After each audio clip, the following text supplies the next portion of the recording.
So hey guy, let's start the series. The series name is What If Naruto Teleported? Is it wrong to picking up girl in dungeon? Let's start the series. Naruto lays on his bed in his apartment. He's having trouble getting to sleep, because all that happened him during the night were playing over and over again in his mind. First he failed the graduation exam for the third time, all because of the stupid clone jutsu. Why the hell did it have to be that jutsu? Stupid clones, it's not even a useful jutsu expectant pissing me off. How would a crappy illusion help anyone in a real battle? Was Naruto's opinion. Seriously though, how unlucky do I have to be for the single thing I had to do to graduate be the one thing I'm the worst at? It's like someone really hates me up there, Naruto thinks as he continues to stare at his ceiling. Then after listening to that jerk Mizuki, he stole the scroll of ceiling and hid out at some abandoned shack Mizuki told him to wait at. If only he had known, I would have disappeared completely and gone somewhere no one would find me. I could have learned so much more from that scroll, as I learned one jutsu. One stupid jutsu before Iruka-sensei found and stopped me from learning anything else. And of course it was a clone technique. But as far as clone techniques go, it's pretty badass, Naruto thinks with a small grin. After all, with it he was able to beat down that jerk Mizuki. But it doesn't feel like that wasn't enough. I need so much more. I have to get stronger. Strong enough that even jerks like Mizuki won't be able to threaten me or those I care for, Naruto says aloud before finally drifting off to sleep. As he slept, Naruto had a strange dream. He dreamed of a god, no, a goddess. Her face was beautifully shaped, almost diamond-shaped, but rounded long black hair that flowed as if an ethereal wind was gently stroking it. Her eyes held pure power, almond-shaped, with the iris was black, at least what he could see of it was. But the pupil was a fiery red, taking more than half of her eye. Her skin was pale, the color of milk, contrasting greatly with her hair and eyes. Her clothes bold and brightly colored red and gold with armor plating depicting the sun. In the dream she said her name was Amaterasu, the goddess of the sun and heavens. She asked him 3 questions. Do you want power, young one? Amaterasu asks him. Yes, goddess, Naruto promptly responds before he even realizes. What would you do with said power? She asks him. Become a hero, the greatest hero, a legend, he responds without thought. Then I have one last question for you, she starts and pauses. Naruto doesn't understand what's going on. Who is this lady? What is a god/goddess? Why was she asking him these weirdly personal questions, and why was he answering her? But whatever was compelling him to answer also seemed to be directing him like this was all some weird show he got dropped in the middle of. Will you join my familia? Amaterasu asks. Yes, goddess, was the immediate response. And just like that he woke up. The sun was up and he could hear a bird call as it soared over the village. Sitting up, Naruto felt refreshed, like he had slept for a whole day, but looking over at his calendar he kept in his room to mark important days, he found out it was just the next day. The next. Crap, I have to get moving so I can take my ninja ID photo so I can get my license. Naruto suddenly remembered. I don't even have time to do any of the cool things I was going to make sure my photo was memorable. Naruto laments. Getting up, he hurries to get ready and leave his apartment, not even bothering to shower, although he did comb and style his hair a bit. After all, he may not be able to do the face paint or anything else cool, but he'd be damned if he didn't look good. A few hours later, Naruto returned home. He got the photo over with quick, but the Hokage wanted a word with him. Old man, why did you have your Anbu summon me after my photo was taken? Naruto greeted like always, uncowing that simple rude greeting was all the Hokage wanted, to make sure he was still okay with everything that went down. Well, Naruto, I was concerned you would do something foolish like cover your face with paint, or do some outrageous pose, but it seems I worried for nothing. Naruto masking the real reason he called him in. I was gonna. But I was up late last night, and didn't have any time to set anything up, Naruto admits with a small grin. The Hokage just stared at the boy for a second before registering what else he just said. Something keeping you up, Naruto? Sarutobi asked, concerned. It's just I want to get stronger. I know I beat Mizuki team, but he's a chump and even he almost killed me a couple of times last night, Naruto tells him with a frown marring his face. The Hokage studied the boy for a moment, before deciding on what to do. I think I understand. But Naruto, there is no shortcut to getting stronger. You may not have liked him, but Mizuki is actually a fairly competent ninja. There was a time when it looked like he might become a Jonin one day, Hiruzen reveals to Naruto. How did he become so weak? Naruto asks bluntly. Because Mizuki expected it to happen without having to work any harder for it, Hiruzen says. Huh?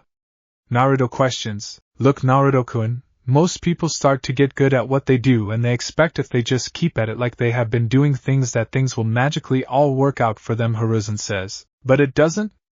Naruto says questioningly. No, it doesn't. The leap from good to great often takes more work than most people are willing to give, and even then it might not happen for them, Hiruzen says. Why not? Naruto asks. The difference more often than not comes down to choices people make. Like, I really want that last slice of chocolate cake, but if I eat it I won't want to get up early tomorrow and work out, or I can do one more push-up but I'm tired and I can always do an extra one tomorrow. Those are just examples of choices people make that lead them to slip into bad habits, or do things that stop them from pushing harder to attain their goal, Hiruzen tells Naruto. Oh, I think I get it, Aji-san, Naruto says. Good, my boy. But if you want a little advice from an old man, sometimes the devil is in the details. If you really want to get stronger, try to remember everything about what you learned last night. That really is a powerful jutsu. In the right hands it could be a powerful weapon, Hiruzen says, and then goes back to staring out the window. Naruto, taking that as his key to leave, does just that by thinking about what the old man said to him. He was thinking about it so hard he didn't even pay attention to the young boy that bumped into him as he walked through the hallway. Sorry, Naruto mumbled, half aware. Hey! The young boy yells, turning to face the one who knocked him to the floor. Only the guy was already gone, having turned a corner, and seemingly disappeared. Jerk! Konohamaru yells out in frustration. Meanwhile, Naruto had already made it back to his apartment, still thinking on what his Jiji said. He had to be talking about the shadow clone jutsu.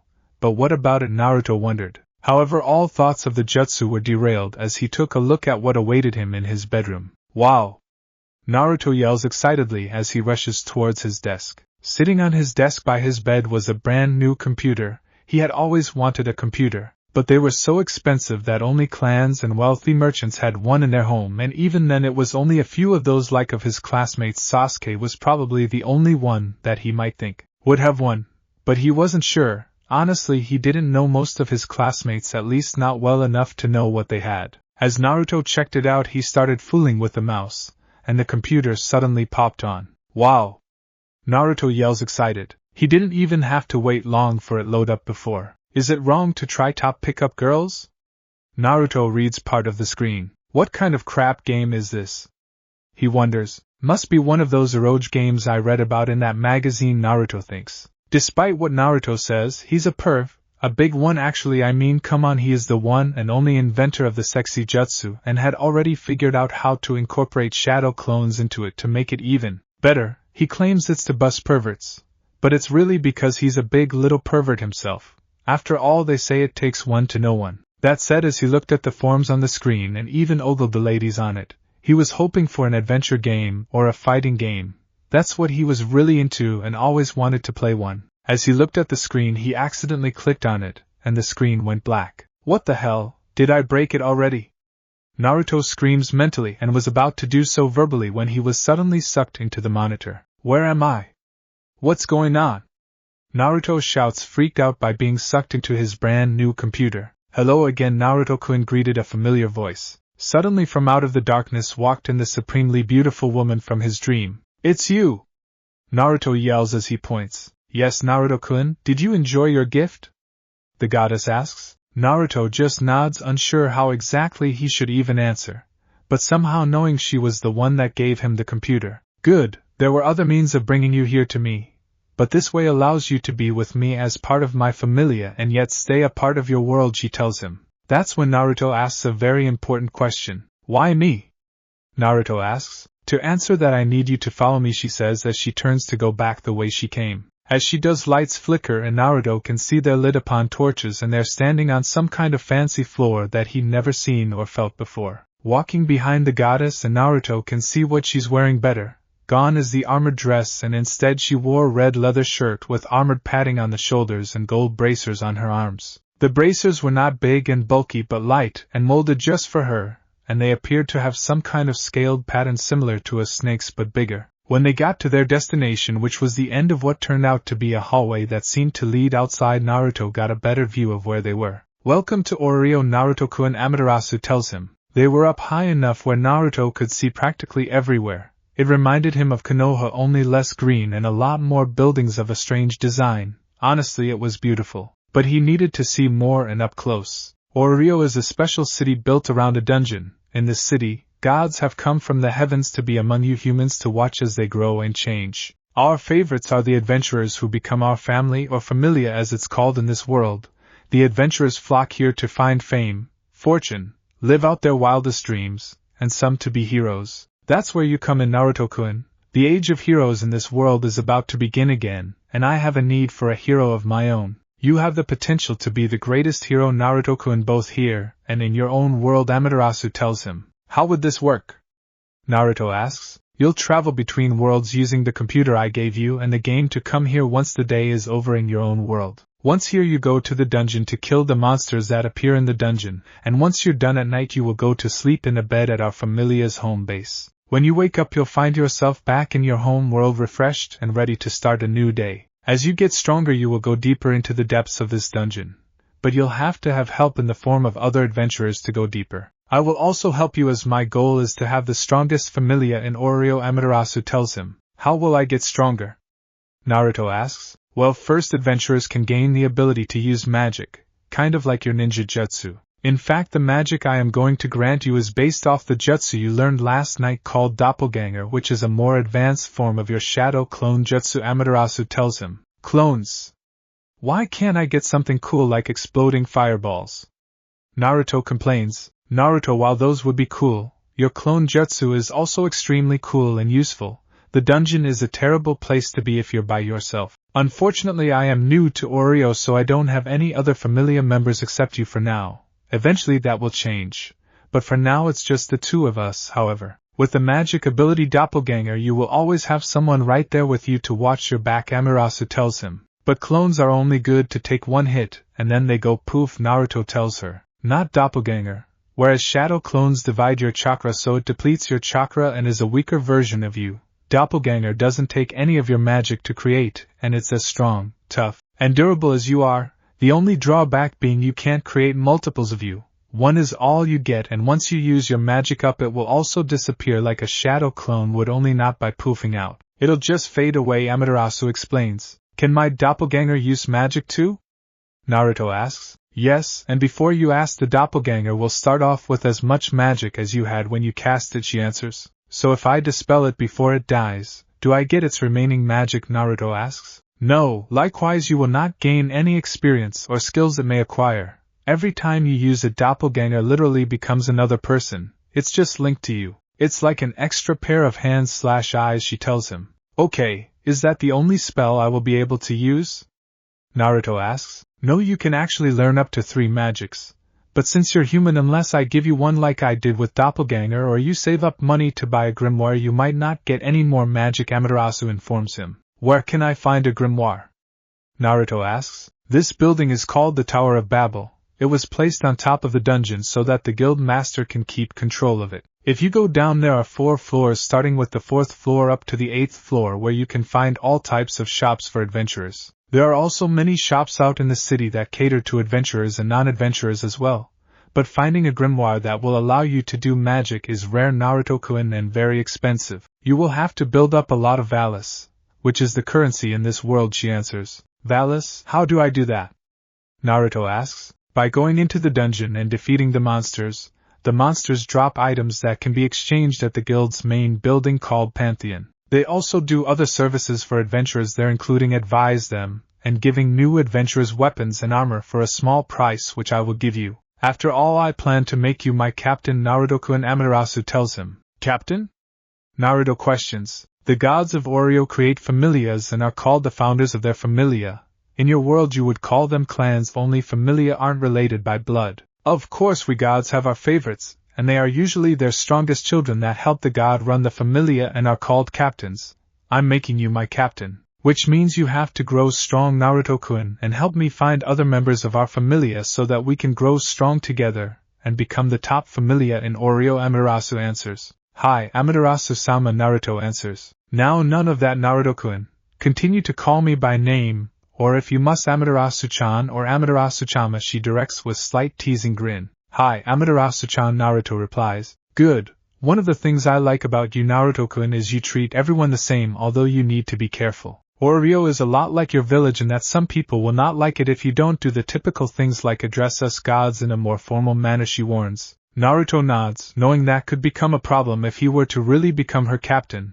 He'll have to abide by the customs until he figures things out more. But for now we should get you to the Pantheon building and register you as an adventurer under my familia's banner, Amaterasu says as she shows him the way to exit the tower. They made their way to the guild building Pantheon as Amaterasu showed Naruto around a little before getting there, and discussed a few other matters. Like because he was traveling between two worlds when he logged into the game, he would lose everything from the Naruto world, including the Kyubi no Yoko's chakra/magic, although she did say he would continue to have the increased healing ability as that was something gifted to him through his lineage.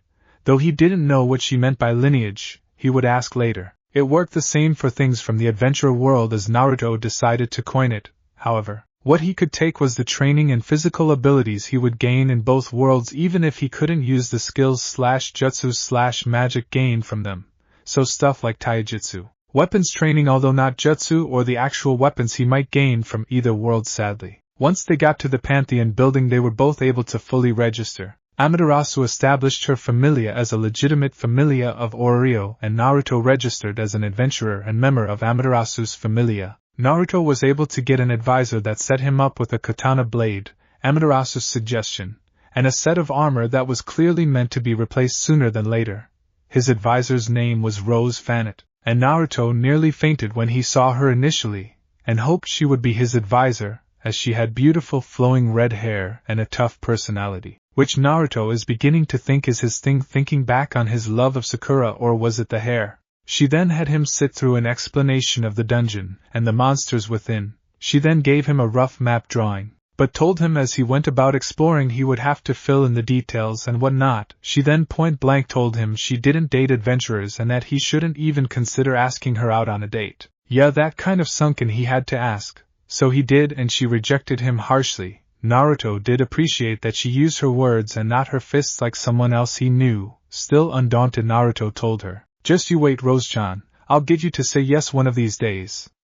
Naruto yelled loud enough for everyone in the vicinity to hear. Then he ran out, not hearing Rose tell him to stay as they weren't done with their meeting. As he ran out of the building, Naruto found Amaterasu was waiting for him, and she directed him to follow her back to the dungeon. As they walked, she told him that gods were not permitted to enter the dungeon because if she did the monsters would be incredibly difficult to defeat as they would try to kill her. But she wanted him to try the first level tonight so he would understand. So he did. Amaterasu sat on a bench outside of the tower dungeon as Naruto went in, only to find herself meeting another goddess she hadn't seen in a while. "Oh my god, Amaterasu, is that you?" called the other goddess. "Hello Hestia, what brings you here at this time of day?" Amaterasu questions. "Oh, I just found the first member of my familia and he was anxious to start battling monsters," Hestia responds. "What about you, Amaterasu? I didn't even know you had come down from the heavenly realms," Hestia says. "I'm also here with the first member of my familia," she answers. "Oh wow, that's awesome. Then again, it's no surprise a goddess like you would have little trouble attracting people to her familia. Did you bless him already?"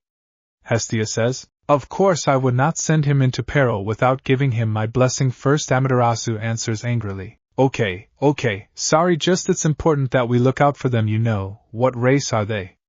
Hestia asks. "He's a human from an overseas land," Amaterasu answers. "Oh, so he's like my Belle. I hope they become good friends," Hestia says with a smile. Amaterasu also smiles and nods as they went on to chat, with Hestia telling Amaterasu about Oreo and what she knew of the other gods and goddesses. Naruto found his way to the first floor of the dungeon rather easily, and his first monster, a fly literally called a dungeon fly that emitted a green light. It was an easy kill as he just sliced it open with his katana. Of course he gained nothing from it except a tiny amount of experience points, so he kept going further, killing more flies. He didn't face a real monster in his opinion until he stumbled upon a weird bird with fluffy-looking yellow-green feathers. Unfortunately it saw him, and ran away. But as he was chasing the thing, which was really fast, he ran up on it, using his momentum ran it through with his katana. He was lucky enough to receive a small fragment of a monster stone and a drop item. After picking up the fragment and the item, he kept running in the direction he saw the bird go, only to be ambushed by a bunch of goblins. Thankfully he remembered his advisor telling him that they were weak, but didn't give much other detail. Probably should have ran out after asking for a date. But it happened, so he steeled himself and started fighting, killing a couple rather easy before more swarmed him, and this is when a kid with white hair and red eyes jumped into the fray and started killing them. With him, in no time they had killed all of the goblins.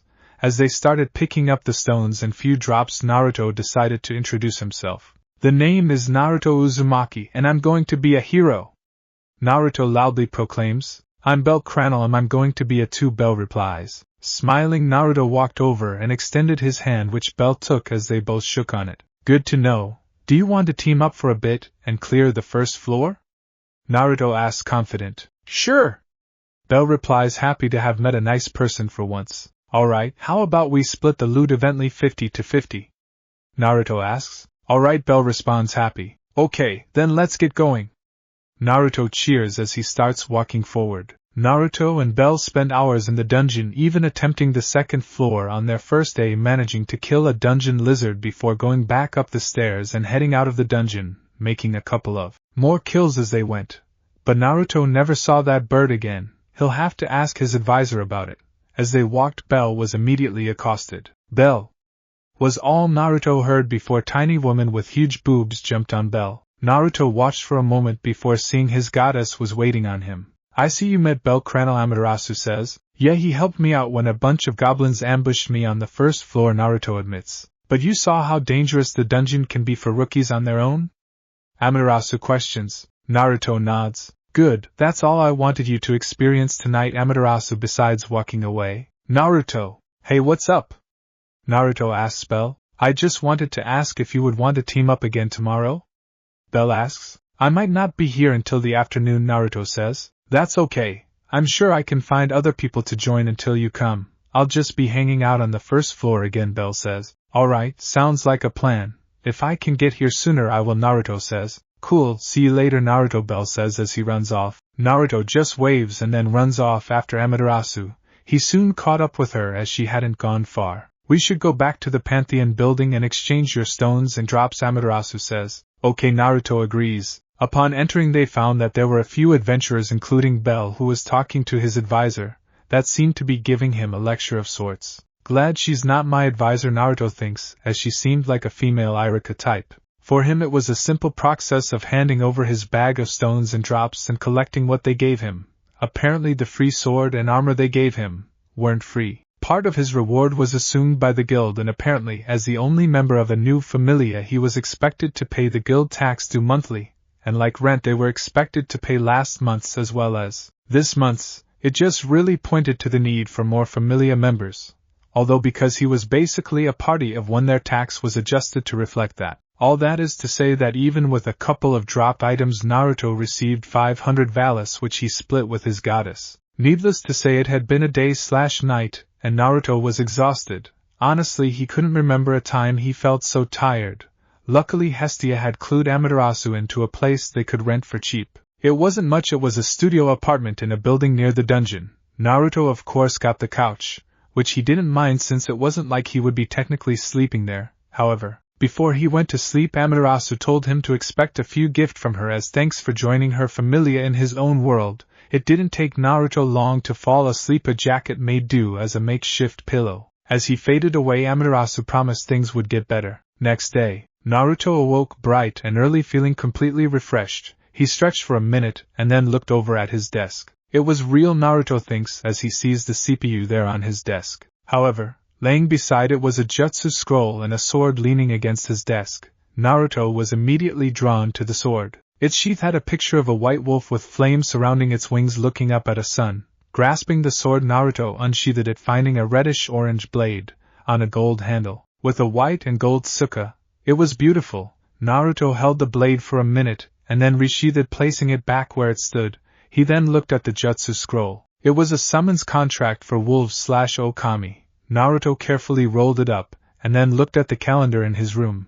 It was the 1st of the month, and the academy just ended. They were not to report back to the academy building until the 15th of October. That meant he had 2 weeks to train on his own before orientation. Normally Naruto would head back to the adventurer world and hit the dungeon, maybe hang out with Amaterasu, but she had been clear about him becoming strong in both worlds. He needed to know how to do that in his world first. He needed help. I know I'll try Iruka-sensei first. Maybe he has some tips or pointers on things I can do to get better. With a goal set in mind, Naruto gets ready for the day and grabs his 2 new gifts, because for some reason he felt he should carry them with him. Locking up his apartment, Naruto heads out to find his former sensei. Iruka-sensei! Naruto yells. Naruto? Iruka responds surprised. The man was genuinely surprised to see the little knucklehead. He didn't think he would see Naruto or any of his now former students until the 15th, when they would give them their team assignments. Not that Naruto or any of them knew that right now. Shikamaru probably figured it out, but he doubted the lazy Genuus would care to tell anyone else, even his best friend Choji. Why are you here, Naruto? It's not for another free bowl of ramen, is it? Iruka says with a slight glare. No, not entirely anyway, sensei, Naruto says. Honestly, he hadn't even thought about ramen until Iruka mentioned. Now it was hard to remember why he was there. But he remembered. Actually, sensei, I want to know what you think I need to do to get stronger, Naruto says earnestly. So much so that it surprised Iruka. Naruto was being serious and genuine with him, and it wasn't about ramen. Maybe he would give him a little test. Okay, Naruto, if you're serious about this. He starts staring Naruto in his eyes. Naruto nods in response, sensing something is different. Do you remember how you would complain about having to do the clone jutsu? Iruka asks. Naruto grimaces, remembering his worst technique, and how it almost cost him everything. After seeing what you did last night, I can see the problem was that you lacked chakra control, Iruka tells him. Chakra control? How is that supposed to make me stronger? Naruto asks angrily. Let me ask you something, Naruto. What is the key to most ninja techniques? Iruka asks the boy, ignoring his outburst. Chakra? Naruto questions. Yes, now let me ask you, how winded were you after you used the Tajukage Bunshin no Jutsu, multiple shadow clone technique? Iruka asks. Ugh, only slightly, Naruto answers. That's amazing. But I asked you that question because I feel that if you were to work on your chakra control, you wouldn't have felt tired at all. The reason why your clones often came out dead or incomplete is not because you lacked the skill to make them, but instead you had too much power to make them. Chakra control is a tedious thing to work on, and it often requires long hours doing small things like holding one's concentration on a simple point on their forehead. You've hated the leaf concentration practice, but it is usually the simplest, easiest method in learning how to control your chakra, Iruka tells him. Now Naruto heard a little of that explanation and was kinda sorta regretting asking Iruka. He should have known he would tell him something basic like chakra control is the answer. How does any of that make me stronger? Naruto asks. 'Cause idiot, even if you have all that amazing powerful chakra stored in your body, it won't do you any good if you waste most of it doing a single ordinary jutsu, Iruka says, annoyed. Right now you have 100 bowls of ramen stored inside your body, hot and ready to eat. But you waste at least half of it because most of it falls to the floor since the bowl can only hold a cup full of ramen instead of a bucket. Does that make any sense, Naruto? Iruka asks. Kinda, although you're really just making me hungry, Naruto admits with a grin. I'm saying when you go to make a clone you pour too much chakra into the technique. You're probably using the same amount of chakra you use in making a shadow clone as you would a normal clone jutsu. Iruka thinks out loud. Actually, now that I think about it, I did use almost the same amount, Naruto admits. Naruto, the shadow clone is a B-rank ninjutsu that's mostly used by jonin because most people don't have enough chakra to use it. The clone jutsu, on the other hand, is an E-rank ninjutsu that even kids can do because it takes very little chakra to make. It's mostly an illusion, which is why it's taught as a beginning lesson on genjutsu practice. Iruka lectures. Way to rub it in, sensei, Naruto grumbles. I'm sorry, Naruto. But if you really want to improve yourself and get stronger, chakra control, as boring as it may be, is the first step, Iruka tells him. Okay, but does it have to be the stupid leaf practice thingy? There's got to be cooler ways to practice my chakra control that doesn't involve sitting for hours holding a leaf to my forehead, Naruto argues. Iruka looks at Naruto and decides. Okay, Naruto, I have just thing, but if I show you this technique you have to promise me you won't stop practicing it until you master it, Iruka tells him. I will, Iruka-sensei, believe it! Naruto answers. Okay, follow me, Iruka says. Iruka takes Naruto outside the academic portion of the academy where the big tree that has the swing on it stood. This is called the tree climbing practice, Iruka instructs. But sensei, I already know how to climb tree, Naruto started to say. Iruka, knowing how Naruto thinks, didn't wait for him to finish his thought, and just started doing the chakra control technique, walking up it, and then up the branch until they stood over the little swing as if he was on solid ground. What? How are you doing that? Naruto yells. Calm down, Naruto, Iruka says as he flips off the branch and is back standing beside Naruto. As I said, it's called the tree climbing practice. But you do it with your feet, not your hands, by applying chakra to the soles of your feet in a fixed amount. Too little and you either won't stick to the tree or get blasted off, Iruka instructs. Alright, let me try, sensei.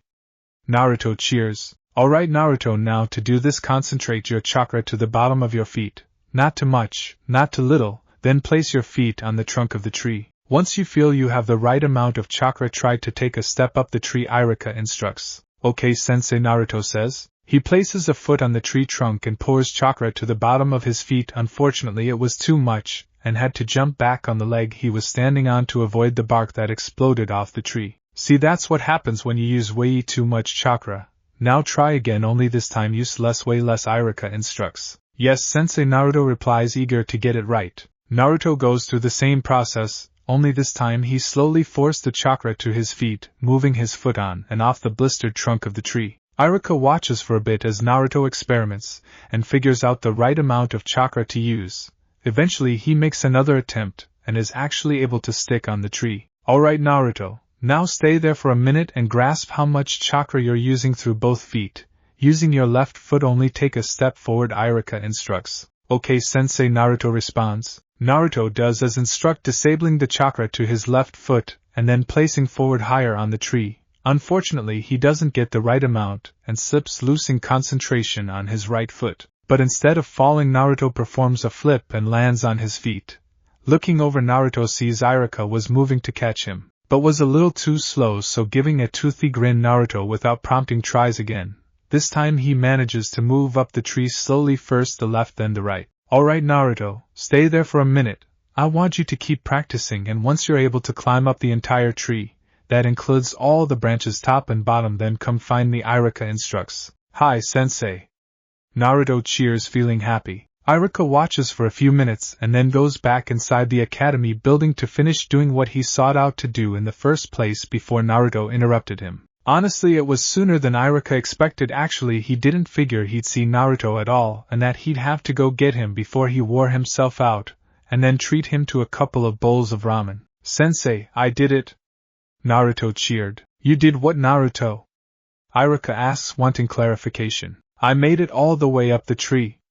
Naruto cheers. Alright, show me, Iruka says. And just like that, Naruto runs out to the tree, and when he sees Iruka is there, he races up and down the tree, even going across each limb from bottom to top before moving up the tree. Wow, Naruto, I'm impressed. For someone with your chakra levels to get the tree climbing practice down in a few hours is quite impressive. Iruka congratulates the team. Thanks, sensei, Naruto responds, beaming. You're welcome, Naruto.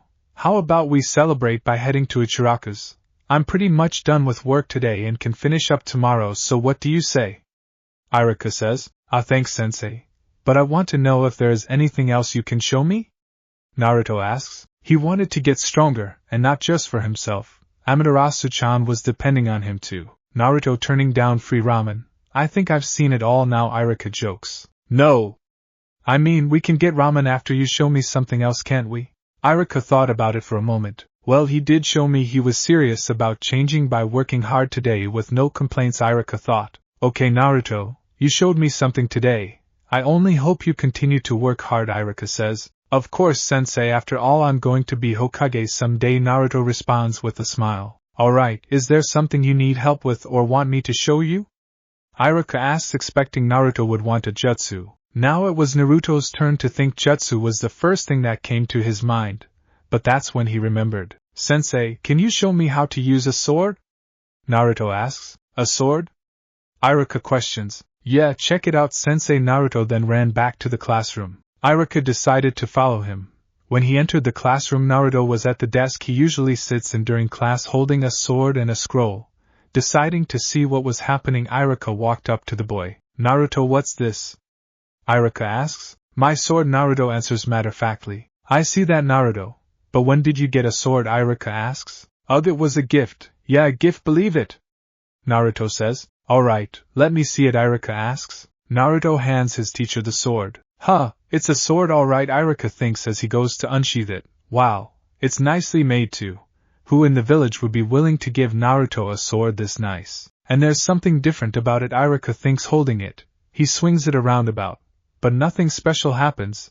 He then hands it back to Naruto. He wants to see something and he can't shake the feeling he's having. Hey Naruto, swing it around a bit, Irika asks the preteen. Naruto does as asked, swinging it around and almost clipping Irika a time or two. Okay, enough, Naruto, Irika says after nearly getting a second time. Sorry sensei, Naruto apologizes. It's fine, Irika says. I know there is something different about that sword and it's not just how it looks, Irika thinks. He then notices something is different about how the sun is hitting the blade. Hey Naruto, let's go outside and bring the sword and your scroll this time, Irika says. Okay sensei, Naruto responds. When they get back outside, Irika has Naruto place the scroll down and stand back away from here in a clear space. I want you to try swinging it around again, but point it more up towards the sun, Irika says. Naruto does as instructed, although his swings are clumsy, wild, and would probably count as an affront to any real swordsman if they were to walk by at the moment. Irika watches, and as he suspects it's not a normal sword, the blade goes from an orangish red color to slowly turning scarlet red and then stopped when it became crimson red. Naruto, try using chakra as you swing the sword, Irika directs. Naruto does as asked, thinking this is another lesson on chakra control, only for the blade to start to glow as he pours more chakra into and something else. Sensei, is my sword supposed to feel hot? Naruto asks. I don't know, stop pouring chakra into it, Irika says. Naruto does and the blade stops glowing. Try pouring more chakra into the blade again, Naruto, Irika instructs. Sensei, Naruto complains. Just give it a try. Like before, only more chakra, Irika says. Fine, Naruto relents. He starts swinging the blade again with an upward arc to it, this time while pouring more chakra into the sword when, whoa! Naruto yells as the blade ignites, catching on fire. He quickly drops the sword as Irika grabs him, pulling him away as the blade goes dormant, but reminds that vibrant scarlet red shade as it hits the earth. Naruto, don't lie to me. Where on earth did you get that sword? Irika yells, worry for the boy. It was a gift. That's all I can say, sensei, Naruto tells the panicked man. Naruto breaks free from Irika's grip and grabs the sword again. Be careful, Naruto. Irika yells. I will, sensei, Naruto promises. He then holds the sword away from his body and pours chakra into again, causing it to light on fire. This is so cool! Naruto exclaims. He swings it around a bit, watching as it even begins to heat the air. Surprisingly to him, it's not that hot, feeling a sort of comfortable heat as he waves the katana around. Alright Naruto, that's enough, okay, Irika says. Relenting, Naruto does as asked and stops pushing chakra through the sword, watching as the flames die out, and slowly it returns to the original orangish red color before he sheathes it in its scabbard/saya. Naruto, we must go to the Hokage at once, Irika says. What?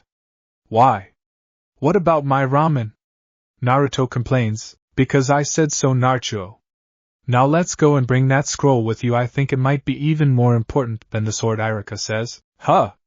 Naruto questions. However, Irika doesn't answer and instead starts walking back into the academic building. Geez, why is he freaking out like this? Naruto questions before following his sensei. Last time I go to Irika about anything other than ramen, Naruto thinks. They managed to walk through the academic building quickly thanks to the purposeful pace Irika was setting, and after a fair amount of walking they made it to the Hokage's office, where they waited a while longer to gain audience with the Hokage. It didn't take long before they were allowed to enter. Irika, what has Naruto done now?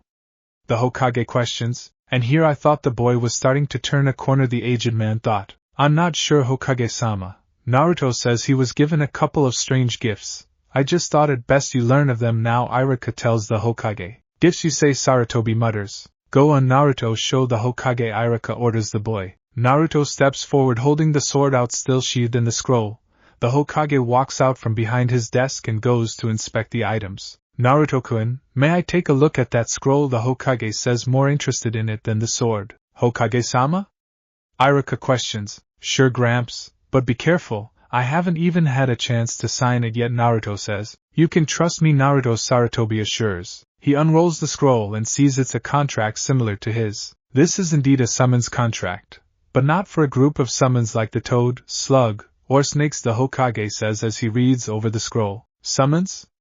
Naruto asks. Just prick your thumb, Naruto, and write your name in blood right here, Sarutobi instructs. Hokage-sama, are you sure this is wise? Iruka asks, concerned. It seems to be a standard contract. These things are helpful, and if you say Naruto-kun found it, then it's his. But it's best to claim it now lest certain parties become aware and interfere, the Hokage says. Right, Iruka acknowledges. Go ahead, Naruto. Do it, Iruka encourages. Naruto uses his sword to slice hand and places his hand on the scroll.